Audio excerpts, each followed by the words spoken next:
Bom dia, irmãos, graças e paz. Vamos abrir a escritura em Gênesis, capítulo 2.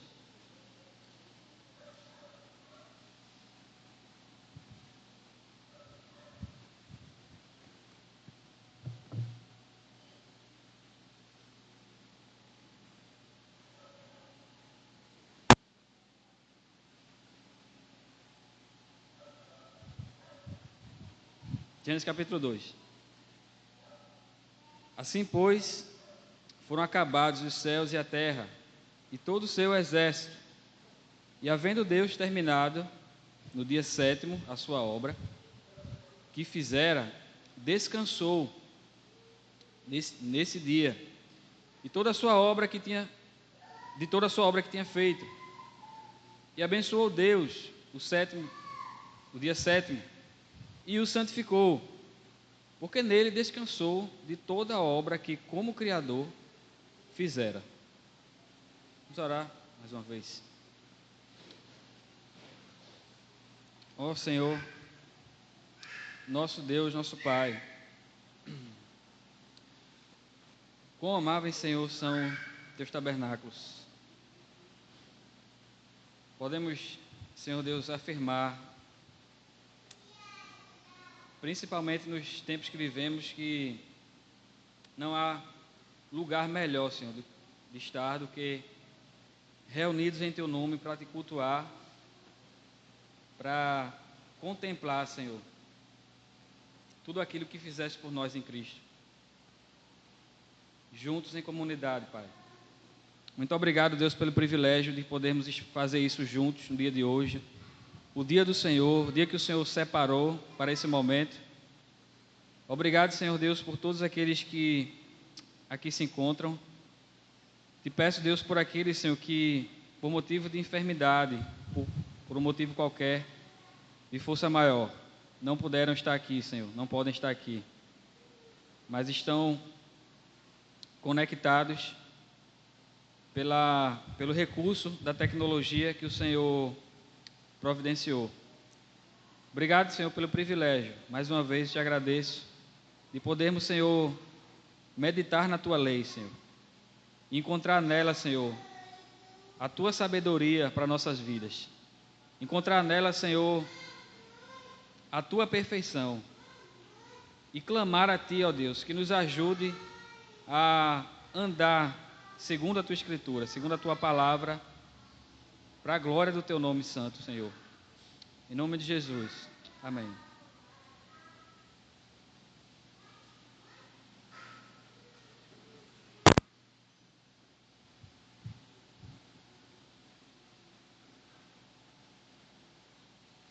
Até agora, né, nós vimos que até o dia 6 da criação, o Senhor, após ter criado os céus, preenchido com os planetas, as estrelas e as galáxias, após ter criado o mar e ter enchido com toda sorte de peixes, após ter feito os céus do nada, após ter feito a terra e ter colocado nela os animais, a vegetação e o homem, para que pudesse ser o vice-regente de todas as coisas, para que, criado à sua imagem e semelhança, pudesse governar sobre todas as coisas, homem e mulher. O Senhor, nesse sétimo dia, olha para a sua criação e, como vimos na última pregação em Gênesis 1:31, dá o testemunho de que tudo era muito bom. Nesse capítulo 2, dos versos 1 ao 3, que foi o que acabamos de ler, vai nos apresentar o que aconteceu no sétimo dia, o dia que encerrou, por assim dizer, o dia que fechou, o dia seguinte ao fechamento da criação. Primeira coisa que podemos notar dos versos 1 ao 3 é a ênfase que Moisés nos apresenta de que Deus encerrou, que Deus concluiu toda a sua criação. Se Gênesis 1:1 é uma espécie de resumo de tudo que Deus fez, criou os céus e a terra, Gênesis 2:1 é uma espécie de epílogo, é uma espécie de resumo também, só que dado ao final da obra.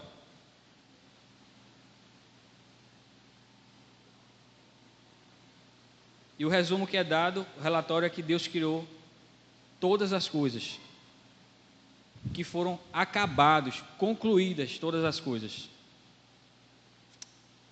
A primeira verdade que podemos entender, irmãos, é que o que Deus se propôs a fazer, criar céus, criar terra, criar homem, criar animais, criar o mar, tudo que neles há, o que Deus se propôs a fazer, Ele fez completamente. Ele concluiu, Ele acabou exatamente da maneira que Ele planejou fazer, planejou com que acontecesse. Se Moisés escreve Gênesis durante o deserto, na caminhada do povo de Israel, do Egito para Canaã, se Moisés escreve para eles como entendemos que aconteceu, certamente isso seria uma grande verdade, um grande consolo para aquele povo, que por vezes era assaltado com dúvidas, com temores. Será que sobreviveriam àquele deserto? Será que teriam forças para aguentar aquela caminhada difícil? Será que chegariam realmente a Canaã? E será que uma vez chegando em Canaã, conquistariam aquela terra? Ao olhar para o relato da criação, ao olhar para o plano de Deus em criar todas as coisas, e ao olhar para Gênesis 2:1, cujo relatório é que Deus criou, concluiu toda a sua obra. O que Deus se propôs a fazer, Ele fez. Ao olhar para essa verdade, aquele povo certamente seria extremamente consolado por ela.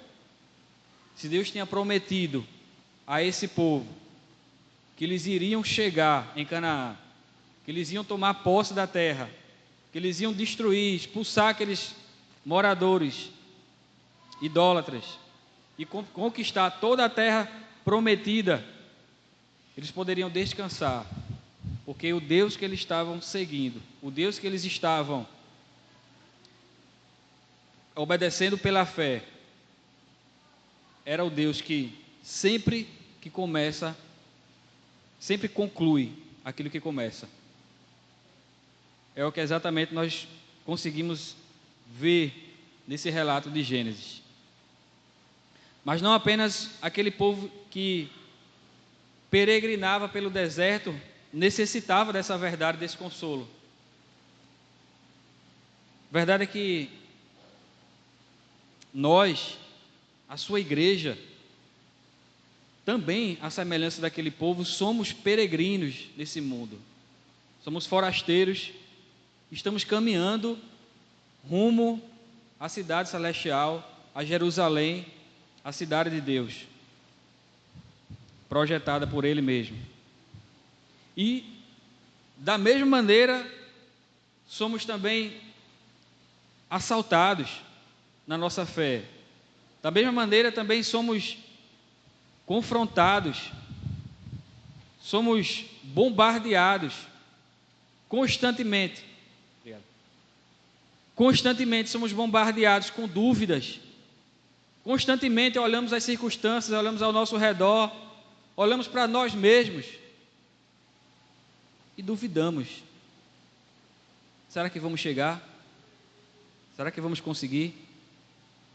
Será que um dia estaremos definitivamente com o Senhor? Será que tudo isso vai passar? E assim como aquele povo recebeu o seu consolo com a verdade de que o Deus que propôs criar todas as coisas concluiu e fez exatamente da maneira como planejou, nós também podemos descansar nessa verdade, irmãos.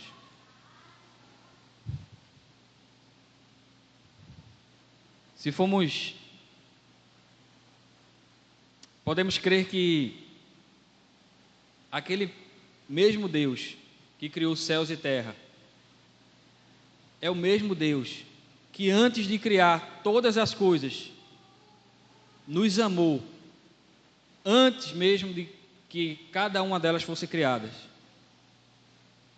Fomos amados desde a eternidade, antes da criação de céus e terra. E se fomos alvos da sua graça, e se fomos alvos do seu amor incondicional, podemos descansar nessa verdade. Podemos com ousadia perguntar: quem nos separará do amor de Deus que está em Cristo Jesus? Podemos descansar nessa verdade. Podemos descansar porque se fomos resgatados, se fomos chamados, se fomos libertos, podemos crer que aquele que começou a boa obra é fiel para completá-la e para nos apresentar irrepreensíveis e inculpáveis em Cristo Jesus. Chegaremos lá, tudo passará, nossa vitória é certa, nossa entrada na sua glória eterna é certa. Assim como aquele povo herdou a terra, mas não pelos nossos méritos, não porque temos força suficiente, não porque nos santificamos de forma piedosa, fervorosa. É verdade que precisamos fazer isso, mas vamos chegar lá, porque aquele que começa uma obra, o Deus criador dos céus e terra, é o Deus que sempre conclui as suas obras. Outra verdade que podemos facilmente perceber desses versos, que Moisés faz questão de relatar, quando ele afirma no verso 1 que toda a obra foi concluída pelo Senhor, ele está não apenas exaltando o único e verdadeiro Deus, mas também está fazendo uma espécie de apologética, de defesa da fé. Vamos lembrar mais uma vez que Moisés escreve para um povo que viveu 400 anos escravizado pelo Egito. Esse povo do Egito tinha os seus próprios relatos de criação.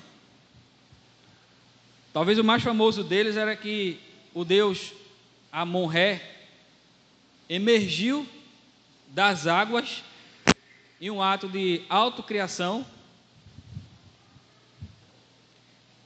criou deuses menores e repartiu a tarefa de criação entre ele e os deuses menores, sendo que cada um teria ficado com um pedaço da terra, de tudo que existe. Por isso que era muito comum a adoração ao Deus Sol, a adoração ao Deus da chuva, do vento, do fogo, do ar.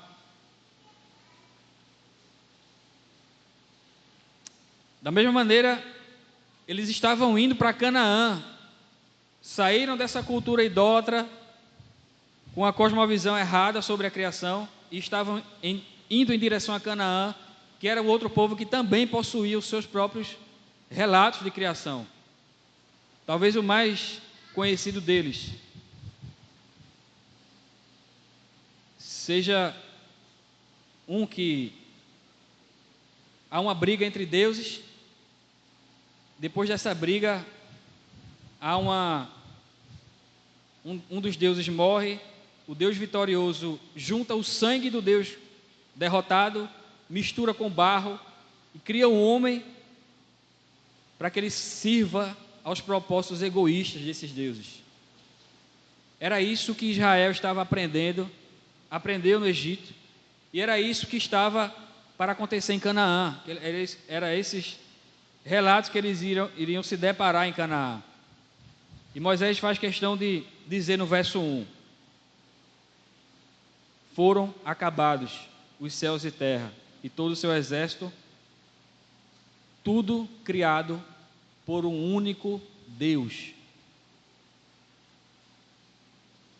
Nada foi criado por Amon-Ré, nada foi criado por Baal, nada foi criado por Aserate, nada foi criado por Moloque. Eles nem existem. Todas as coisas foram criadas, todas as coisas vieram à existência do nada, por apenas um único e verdadeiro Deus, o Deus Yahvé, o Deus da aliança.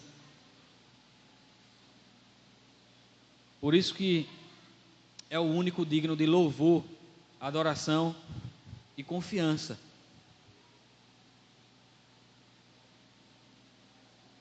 Mas assim como Moisés precisava fazer essa apologética para o seu povo que estava escravizado e já tinha internalizado esses relatos de criação paralelos, nos dias de hoje também precisamos fazer apologética. Também lutamos contra relatos paralelos de criação. Desde criancinha, quando começamos a ir à escola, quando começamos a ter primeiras aulas de ciências, aprendemos que tudo veio à existência do nada por uma grande explosão. E essa bagunça de matéria e de energia foi, ao longo do tempo, das eras, se organizando, se aglomerando, formando planetas, formando estrelas, formando homem, formando tudo que existe. Esse é o relato que nós temos paralelo. Esse é o relato com o qual temos que lidar desde sempre.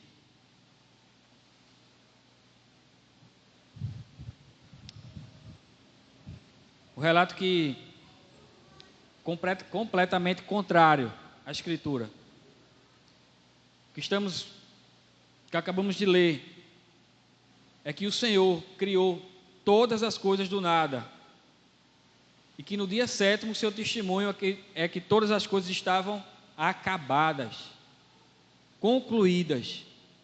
Não existe na Bíblia nenhuma espécie de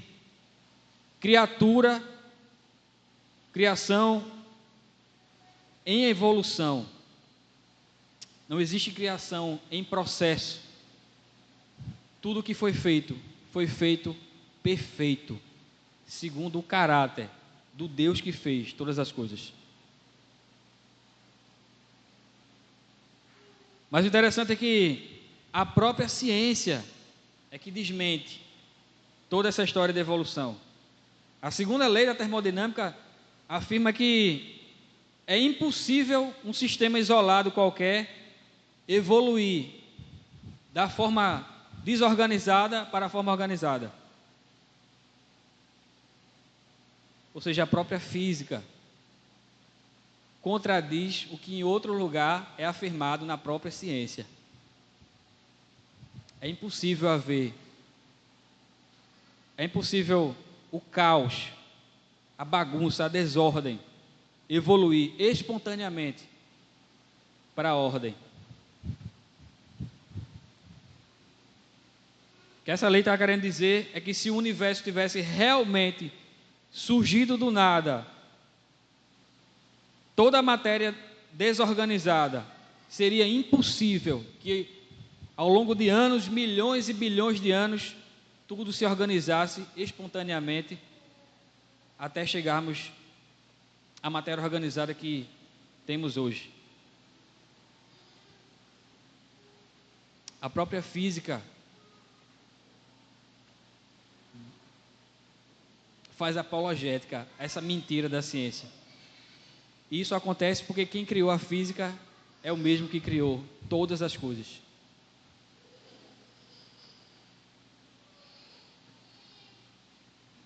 O que temos na Escritura é que todas as coisas foram acabadas e concluídas. É verdade que podem haver mutações, podem haver adaptações das espécies, dos animais. Constantemente a gente liga a TV e escuta isso. As novas variantes do coronavírus podem ser mais fortes, mais letais, podem não ser. Há variações, há mutações. Mas existe uma coisa que não acontece. Não existe evolução de vírus para fungo, de vírus para bactéria, de bactéria para um outro ser mais complexo. Isso não existe. Existem mutações dentro da própria espécie. Mas mutação a ponto de mudar a espécie, isso não existe.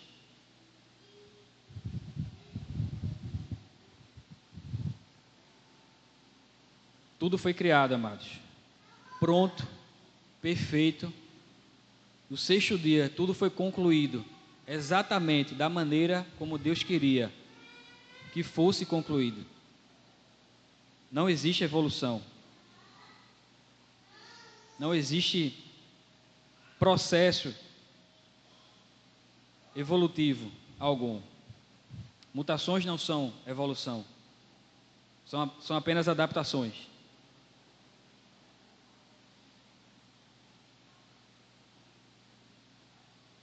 Próxima verdade que encontramos no texto. Os versos 2 e 3, eles têm uma palavra em comum e importante para nós.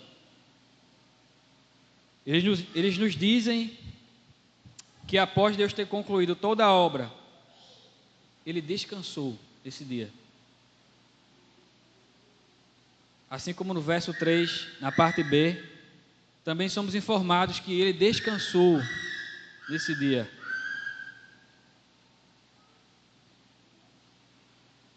Não que Deus tenha gastado tanta energia para criar todas as coisas que tenham ficado exausto, que tenha ficado esgotado de energias. Não tem nada mais absurdo do que isso, né? O que a gente percebe no capítulo 1 de Gênesis é exatamente o contrário. Deus cria todas as coisas do nada, simplesmente com a sua palavra. Haja luz, haja separação, haja firmamento, haja luzeiros, haja animais. Impressionante a facilidade da criação de Deus, da maneira de Deus criar todas as coisas. Porém, o que a gente encontra nesses versos 2 e 3 é que, após ter concluído todas as suas obras, Ele descansou. Se foi tão fácil para Ele criar todas as coisas, a gente poderia então perguntar: por que o descanso?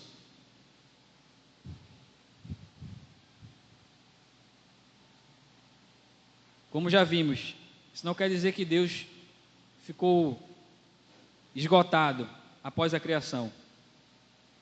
Isso significa simplesmente que a sua atividade criadora cessou.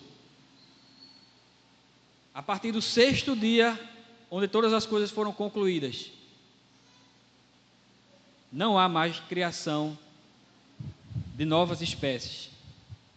Não há mais nenhuma novidade, para usar a linguagem de Eclesiastes, debaixo do sol. Todas as estrelas foram criadas, todas as espécies foram criadas, o homem foi criado, a ciência foi criada, as leis foram criadas. Deus cessou a sua atividade criadora. O fato de Deus ter descansado também não implica que Ele não mais trabalhe. Não significa que Ele deixou todas as coisas, criou todas as coisas e as deixou à própria sorte, como nos ensina o deísmo, a existência de um Deus que deu o start no universo, criou todas as coisas e as suas leis e deixou funcionar. Não encontramos isso na Escritura.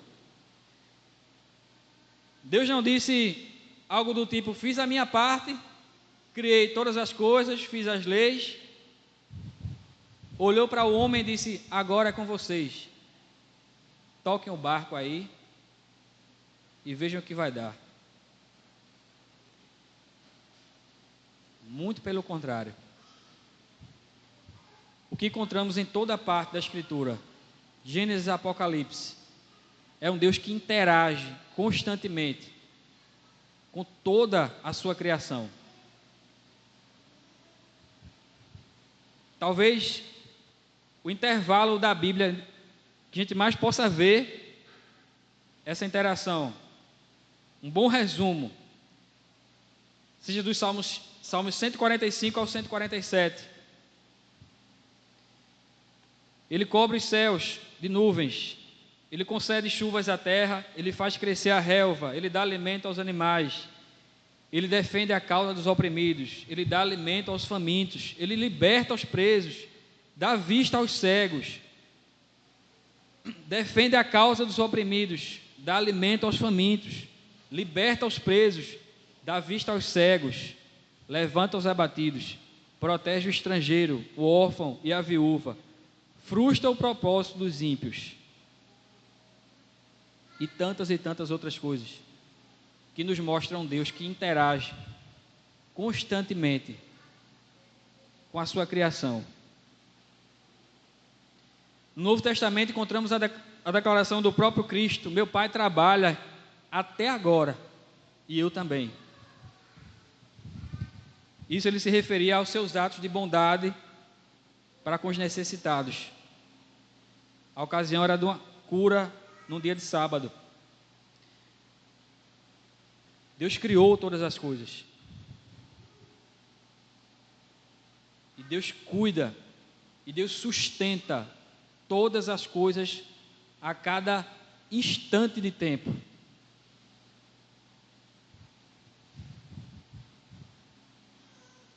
Deus descansou após sua criação.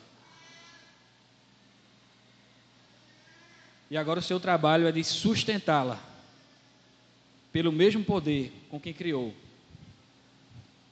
Deus criou a humanidade, mas não deixou a própria sorte. Como falamos anteriormente, antes da fundação da terra, antes da criação do próprio tempo, a Trindade, por pura bondade, espontaneamente decidiu salvar e remir um povo para si. Deus criou a humanidade e agora está trabalhando para cumprir os seus propósitos redentores para ela.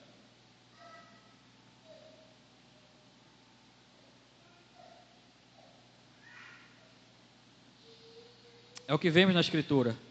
Deus descansa, mas Deus trabalha sustentando.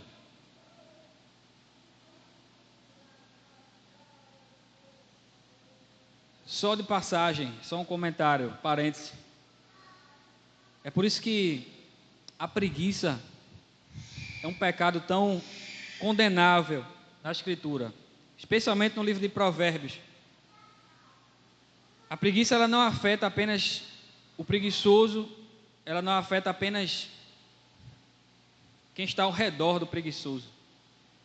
A preguiça é, antes de mais nada, uma afronta ao caráter do próprio Criador, que trabalhou, que criou todas as coisas e que trabalha sustentando cada milímetro quadrado da sua criação.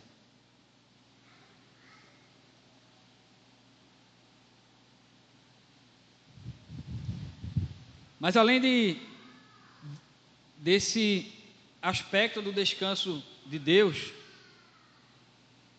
mais na frente, Moisés nos informa em Êxodo 31:17. Após a criação, Deus descansou e Deus tomou alento. Então fica um pouco mais claro o que significa exatamente esse descanso de Deus. Ele descansou e tomou alento. O sentido é que Deus fez uma pausa. Após o 6º dia, no 7º, que é o dia que estamos meditando, Deus, como que um artista, olha para a sua obra perfeita, completa, intacta. Olha para todas as coisas funcionando exatamente como Ele planejou. Todos os mecanismos funcionando exatamente como Ele arquitetou. E se delicia. E se encanta. É isso que Moisés quer dizer quando Deus olhou, Deus descansou e tomou alento com a sua própria criação. Esse dia foi tão especial que o verso 3 nos diz que Deus o abençoou e santificou.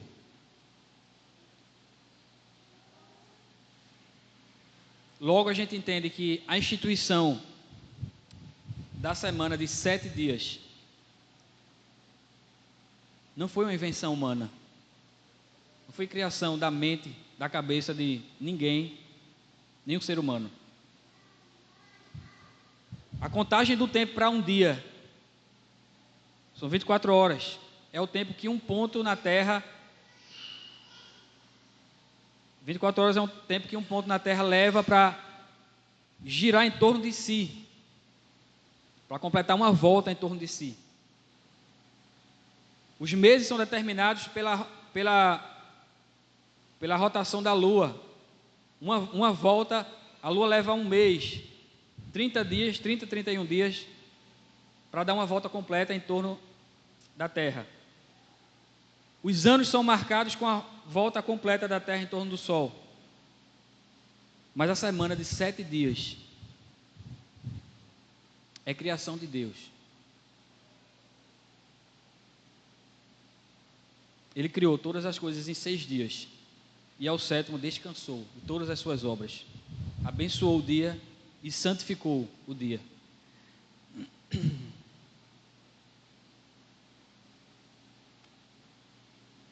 Portanto, a separação de um dia em 7 para o descanso não foi uma convenção social.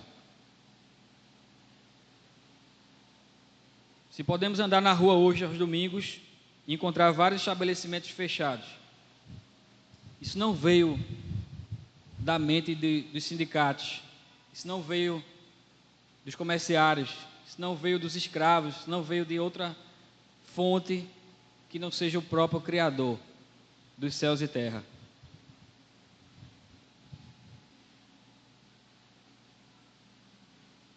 Mas por quê? O que Deus estava querendo ensinar para o homem que já tinha sido criado perfeito, com o seu próprio dia de descanso? O que Deus estava querendo ensinar para a humanidade recém-criada e sem pecado? Deus estava estabelecendo que o padrão de um dia de descanso em 6 de trabalho é a melhor maneira de organizar, a melhor maneira que Adão e Eva e seus descendentes futuros, de forma perfeita, tinham para organizar a sua vida e serem mais produtivos. Não que Adão e Eva, estamos falando aqui de um estado pré-queda.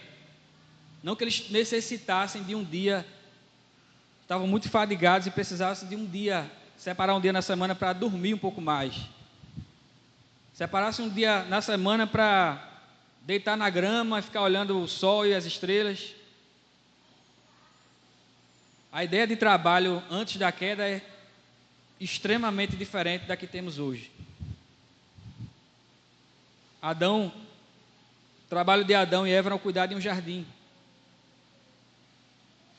Não precisavam cozinhar porque toda a alimentação era disponível nas árvores.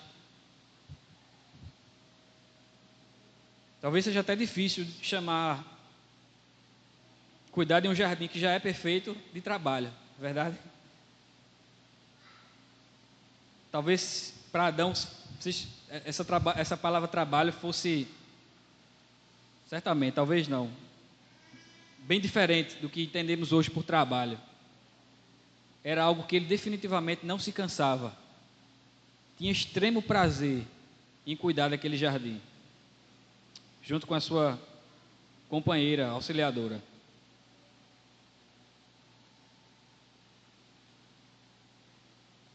Portanto, a criação de um dia em 7 para o descanso não é exatamente para aliviar a fadiga de Adão e Eva, mas um padrão criado por Deus para que a produtividade do homem se assemelhasse à do próprio Deus, que criou todas as coisas em 6 dias e descansou ao 7º.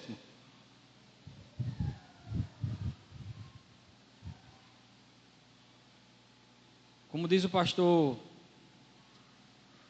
John MacArthur, Deus criou o homem à sua própria imagem e programou tudo para que ele crescesse e prosperasse mais e melhor, de acordo com o padrão de trabalho e descanso, que mais se parece com as suas atividades durante a semana de criação.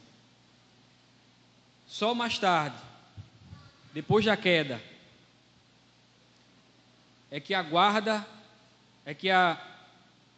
o ato de reservar um dia em 7 foi institucionalizado, virou lei. Estamos falando do 4º mandamento.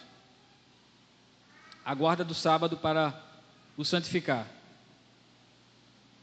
Como falamos, o trabalho após a queda virou um peso, virou uma dificuldade.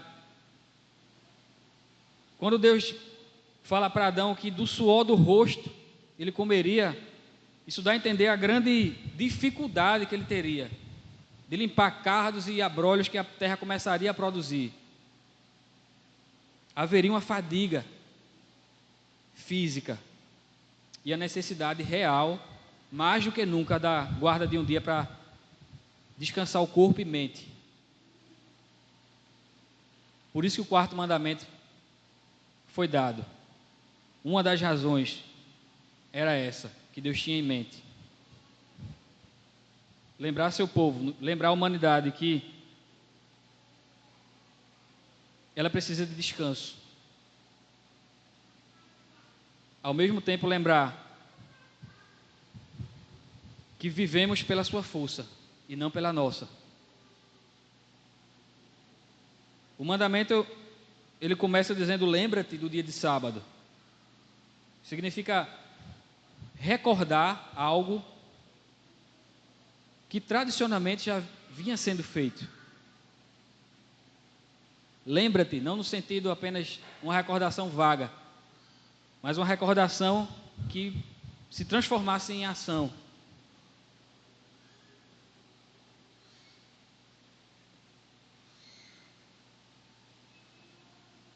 Esse período hoje da guarda de um dia em 7, o aspecto da preservação da saúde, para o aspecto da preservação da saúde e da mente, é essencial. Não é tão difícil perceber isso, né? Basta você conversar com alguém que tem algum trabalho que exija domingo a domingo. Hoje não é muito incomum. Devido à ganância, devido à queda, os patrões, os empresários não pensam em honrar a Deus, em separar um dia em 7. Escravizam os funcionários, domingo a domingo, de domingo a domingo, domingo a domingo. Mas a realidade é que quem se sujeita, quem vive nessa dinâmica, quem vive com essa carga de trabalho, sem descanso, mais cedo ou mais tarde, é obrigado a parar. Mais cedo ou mais tarde. O corpo não aguenta. Por isso o sábado foi criado também.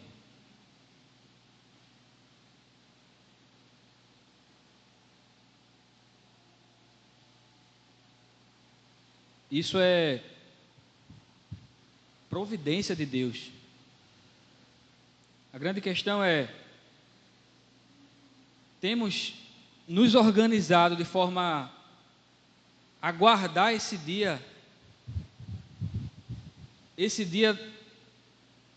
preferencialmente aos domingos, para o descanso da mente, para o descanso do corpo, para o afastamento completo das atividades que desenvolvemos ao longo da semana. É mandamento, faz parte do que Deus planejou para esse mandamento. O fundamento desse mandamento em Êxodo capítulo 20, a primeira vez que ele foi dado, foi exatamente os dias da criação. Lembra-te de guardar o sábado, porque o Senhor trabalhou 6 dias e no 7º descansou. Como quem diz, vocês também, se Deus precisou descansar, vocês também precisarão.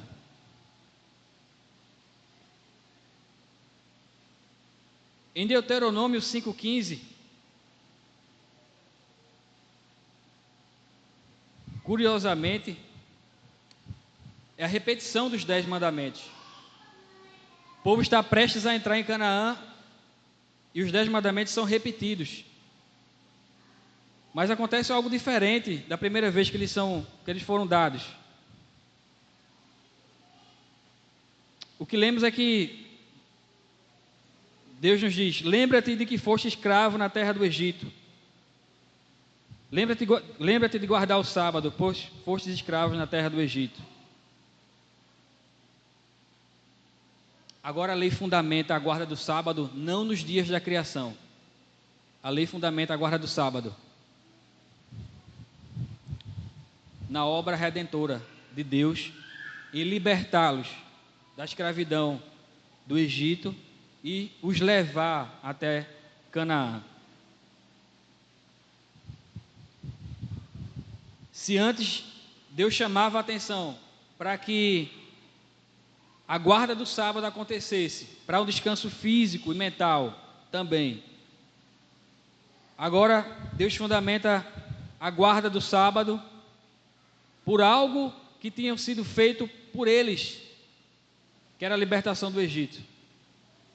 Lembra-te de guardar, porque fostes escravo. Eles eram escravos, trabalhando de domingo a domingo,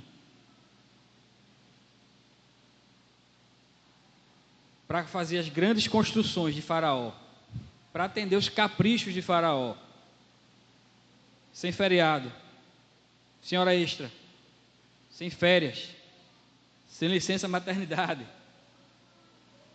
sem absolutamente direito algum. E agora eles estavam livres desse jugo. Algo tinha sido feito por eles.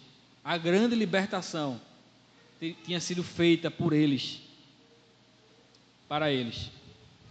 Eles agora livres que eram, podiam guardar um dia para descanso e para adoração ao Deus que tinha feito tudo isso por eles.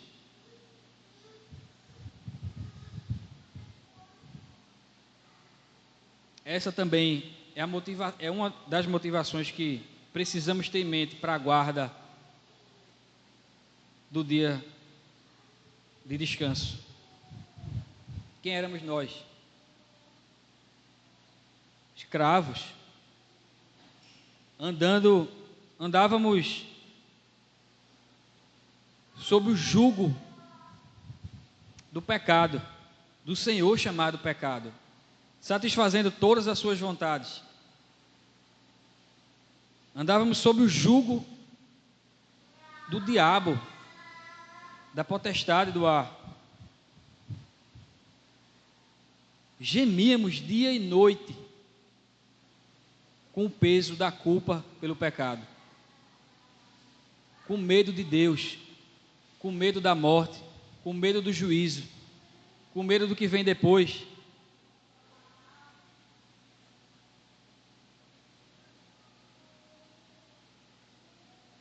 Éramos escravos, mas algo aconteceu conosco. Fomos libertos, transportados do império das trevas e fomos colocados na posição de filhos e filhas do Deus Criador, do Deus Todo-Poderoso. O que antes era culpa se transformou em perdão. O que antes era temor da morte, temor de Deus, se transformou em amizade. O que antes era medo do juízo, se transformou em alegria por saber que a eternidade será na sua presença, na presença do Pai perfeito. Algo foi feito por nós. Éramos escravos. E o custo dessa libertação, o custo desse perdão, o custo da liberdade que temos hoje foi altíssimo, infinito. Foi a morte do unigênito do Pai. Na sua morte ele venceu, pagou a dívida, nos libertando da culpa, nos libertando da maldição da lei, nos libertando de todos os juízos que pesavam sobre nós. E ao terceiro dia, no domingo da ressurreição, ele ressurgiu, nos libertando, nos dando a vitória completa sobre o último inimigo, que foi a morte. O dia de domingo foi o dia da nossa vitória. Foi um dia tão especial que ficou conhecido pelos primeiros cristãos e pela tradição que se seguiu como o dia do Senhor. O teólogo Benjamin Warfield chegou a dizer o seguinte: Cristo levou com ele o sabate à sepultura, o sabate judaico, e da sepultura trouxe com ele o dia do Senhor na manhã de domingo.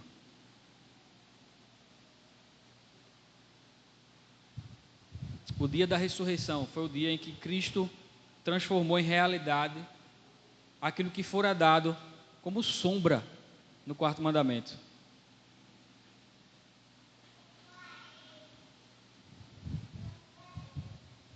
É essa vitória que a igreja começou a celebrar nos seus primeiros dias. É o que a gente encontra facilmente em Atos, nas cartas do Novo Testamento e em toda a história da igreja cristã ao longo de todos esses séculos. Portanto, domingo é o dia que o Senhor nos deu para que a gente possa descansar o corpo e a mente. Porém, muito mais do que isso. Domingo é o dia para que possamos adorar, servir e contemplar por tudo isso que foi feito em nosso favor. Não é um dia, irmãos, que temos apenas para dormir um pouco mais. Não é um dia apropriado para a gente estudar para aquela matéria que a prova vai ser na segunda. Difícil. Não é o dia mais apropriado para que a gente estude para o concurso que está chegando. É o dia que atendemos à convocação santa do Senhor para desfrutar da sua própria presença, em comunhão com o seu povo.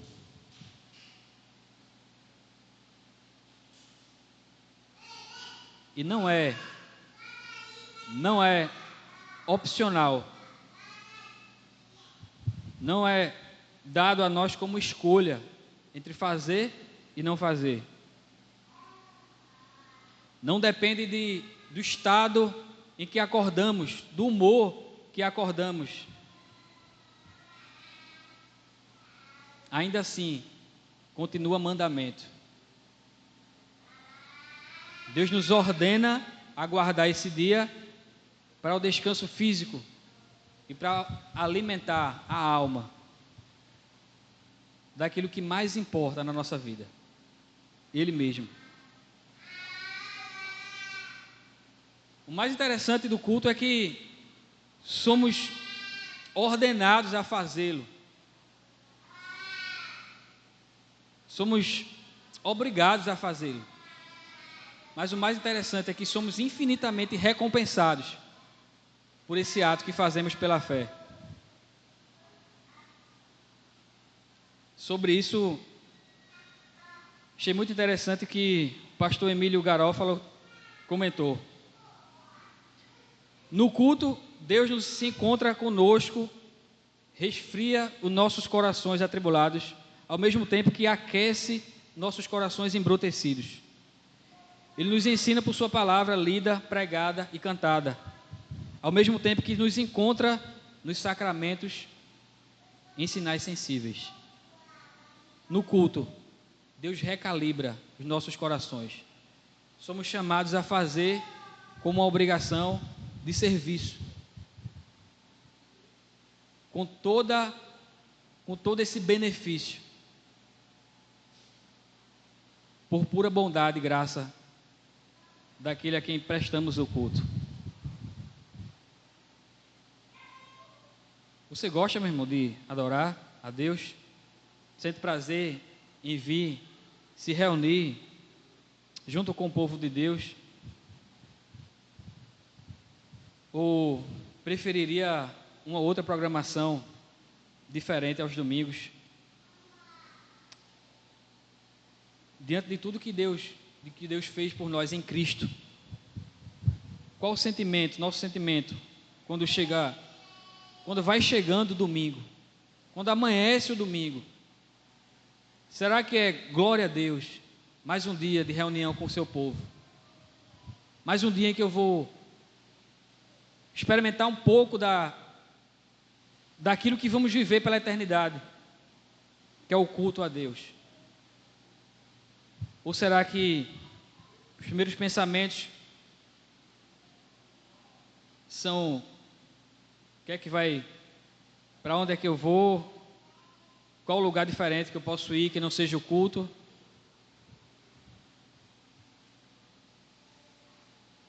Qual o sentimento que nesse momento extremamente atípico, né, diferente que estamos vivendo? Apenas um culto pela manhã, sem podermos nos reunir à noite. Qual o sentimento que brota, né? Que é possível você visualizar no seu coração? Tristeza? Indiferença? Tanto faz. Se tiver 2 cultos, tá bom. Se tiver um, tá bom também. Se não tiver nenhum, ok.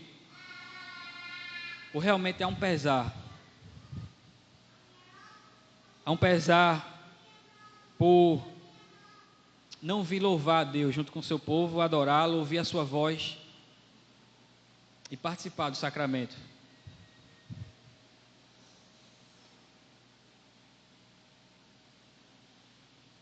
São perguntas que devemos nos fazer constantemente. São perguntas que nos sondam o coração.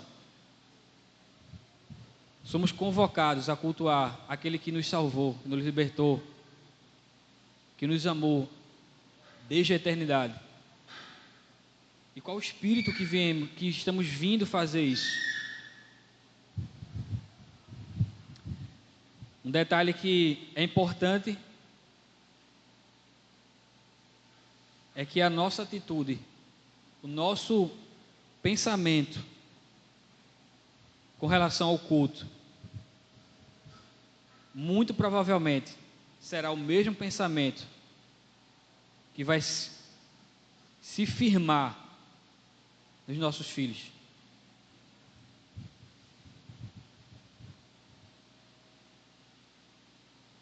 Se não for nossa prioridade, se não for nosso prazer vir aos domingos, cultuar,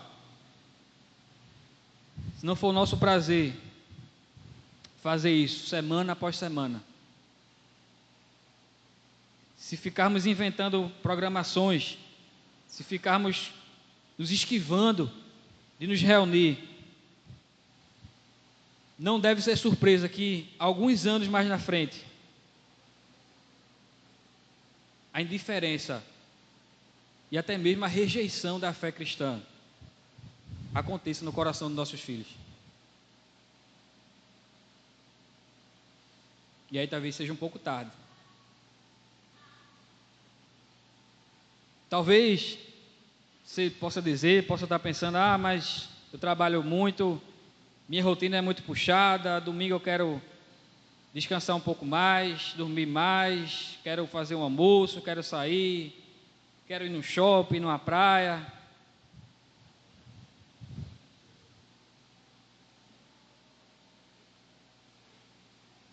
Irmão, a ordem que nós temos é de nos reunir, é de cultuarmos juntos. E se qualquer outra prioridade tomar conta do nosso coração, estamos pecando contra Deus. Se temos uma rotina muito carregada, o problema não é de Deus, é nosso. A administração do tempo é nossa. Há coisas que podemos fazer para não chegarmos tão cansados no domingo. Há coisas que podemos fazer para vir com alegria à casa do Senhor e com todas as forças louvar. E com todas as forças prestar atenção à sua voz e guardá-lo esse dia.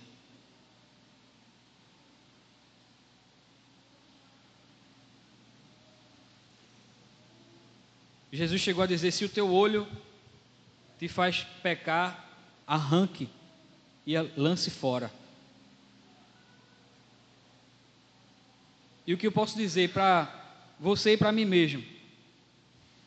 Se a desorganização, se a preguiça até, se a sobrecarga de trabalho estão nos fazendo pecar e não guardar devidamente o dia de cultuarmos a Deus, a palavra de Jesus ainda é verdadeira. Arranque o que está impedindo e jogue fora.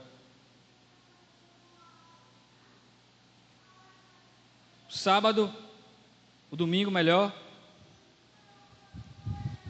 Perdão, sabat é uma palavra, estamos concluindo, hebraica quer dizer cessar, cessação.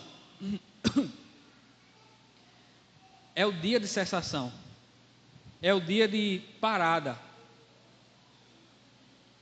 Muito provavelmente para aquela sociedade agrária, descansar significava, olha, se sente, não se preocupe com os campos, deixe os animais quietos no dia de hoje, adore e contemple tudo aquilo que Deus fez por você.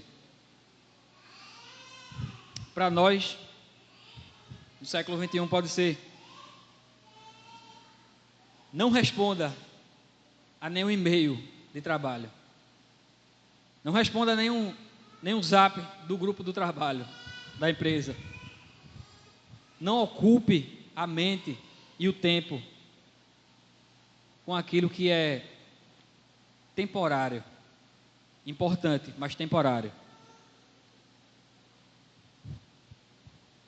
Você pode fazer uma caminhada, você pode andar de bicicleta, né, Rubem? O sábado do Senhor não era um dia de jugo, tristeza, escravidão. Até porque ele, na antiga aliança, ele foi dado também para os escravos. Os escravos também tinham a ordem de guardar o sábado, de descansar. Portanto, o descanso ordenado por Deus, ele não é mais um peso. Ele é desfrute.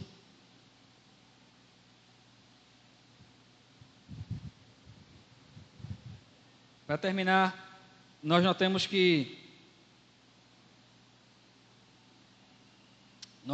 que o texto que fala sobre o sétimo dia, ele não conclui o dia sétimo da mesma maneira que conclui os 6 dias da criação.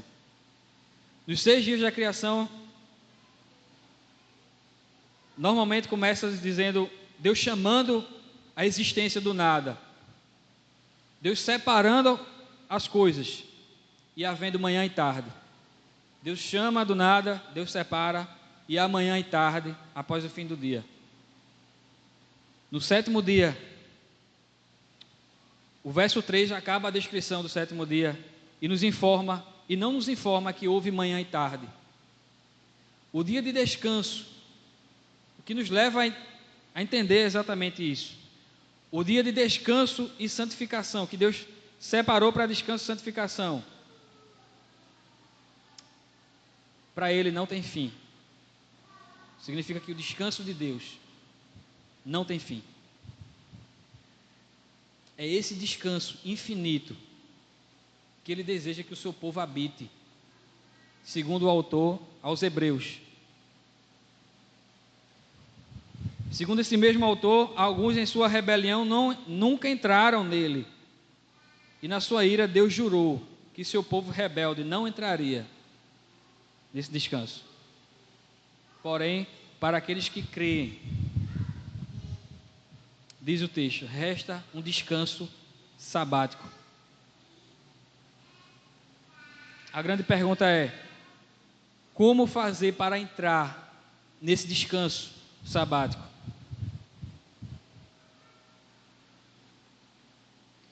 Ironicamente, devemos lutar para entrar nesse descanso sabático. Envolve luta, envolve uma batalha. Pode parecer estranho lutar para poder desfrutar de um descanso em Deus. Não é simplesmente parar de fazer as coisas. E a luta é exatamente essa. A luta é para parar de fazer o que fazemos na nossa rotina. A luta que somos convocados a lutar para entrar nesse descanso é a luta contra a nossa própria idolatria do trabalho e de nós mesmos. Passamos a semana trabalhando, estudando ou envolvido em alguma outra ocupação, geralmente para provar algo para alguém ou para nós mesmos. E se desfazer desse pensamento não é fácil. Chegar ao sétimo dia, chegar ao domingo e cultuar a Deus sem esse pensamento de fazer para conseguir, fazer para conquistar, ou mesmo parar de fazer o que fazemos durante a semana, não é fácil. Mas essa é a luta que devemos travar.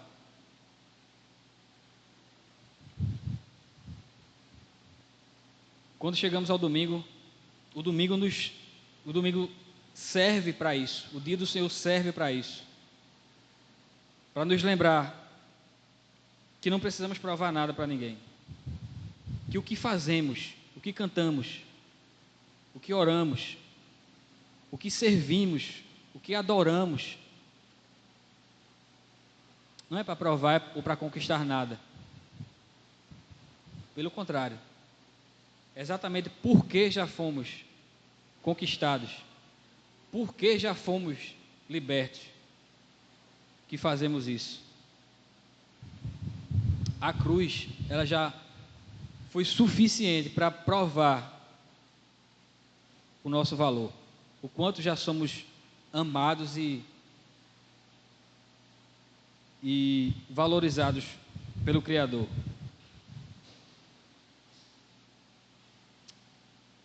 Como disse o pastor Kevin DeYoung,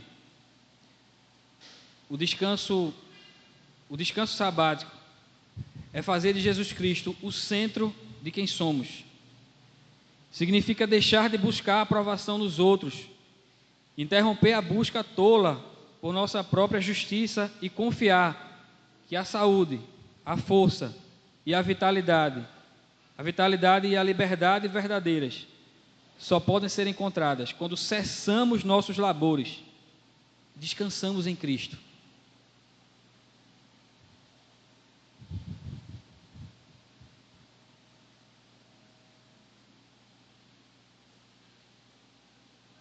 Esse descanso que Deus nos promete, descanso das obras, para descansar em Cristo. É isso que somos chamados a fazer, domingo após domingo.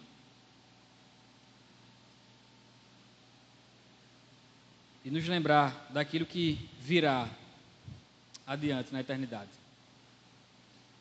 Pai, em nome de Jesus, quero te agradecer, Senhor, por mais oportunidade que nos deste de meditarmos, Senhor, na sua palavra, de ouvirmos, Senhor, a sua voz. Tua lei, Senhor, é perfeita. Tua lei, Senhor, nos confronta, mas refrigera a nossa alma. Nos traz, Senhor, exortação, mas nos traz consolação também, Senhor. Muito obrigado, porque pela tua lei, tu nos corriges como um pai que ama os seus filhos. Muito obrigado pelo privilégio, Senhor, e ainda de forma imperfeita, ainda que de forma, Senhor, a não cumprir, não fazer exatamente como te agradas, mas nos dá, Senhor, a cada domingo a oportunidade de cultuar o teu nome.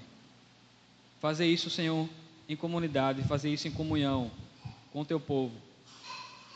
É a maior bênção, Senhor, o maior privilégio que podemos desfrutar nessa terra, Deus. Nos conscientiza, nos implanta em nós, Senhor, cada vez mais esse valor eterno. E não permita que nós negociemos isso durante a nossa caminhada, Pai. Em nome de Jesus. Amém.